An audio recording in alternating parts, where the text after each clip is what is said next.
হ্যাঁ কি করছো ওটা? এটা এটা এই যে গ্যাস ওভেনটা এই যে রান্না হলো না, তা এটা ভালো করে যে মুছছে, শুকনো ন্যাকড়া দিয়ে মুছছে, এই যে মবিল আমি লাগিয়ে দিচ্ছি, না এত লোহার জং ধরে যাবে। এই মবিল মাখিয়ে খুলে না হচ্ছে জং ধরে না, ভালো থাকে লোহার জিনিস যেহেতু, ওই জন্য মুছে আপনারাও তাই করবেন বন্ধুরা, ব্যবহার হয়ে গেলে মুছে মবিল লাগিয়ে রেখে দেবেন, জং ধরবে না। তো আমি এইভাবে রেখে প্যাকেট মুড়ে রেখে দেবো।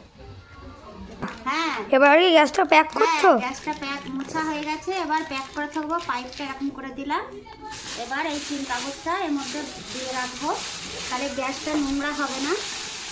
এই যে এইভাবে দিয়ে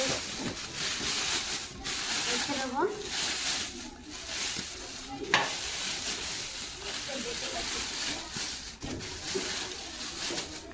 হলো, এবার আরেকটা দিয়ে দেবো, এটা একটু ছিঁড়া আছে, এবার আরেকটার মধ্যে দিয়ে দেবো, তাহলে ভালো হবে।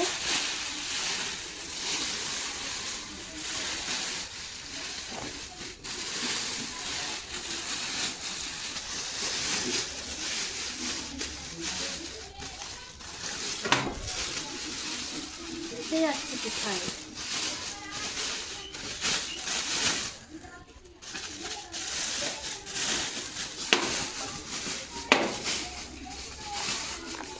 এই যে পুরো হয়ে গেল কাগজ দিয়ে মোড়া।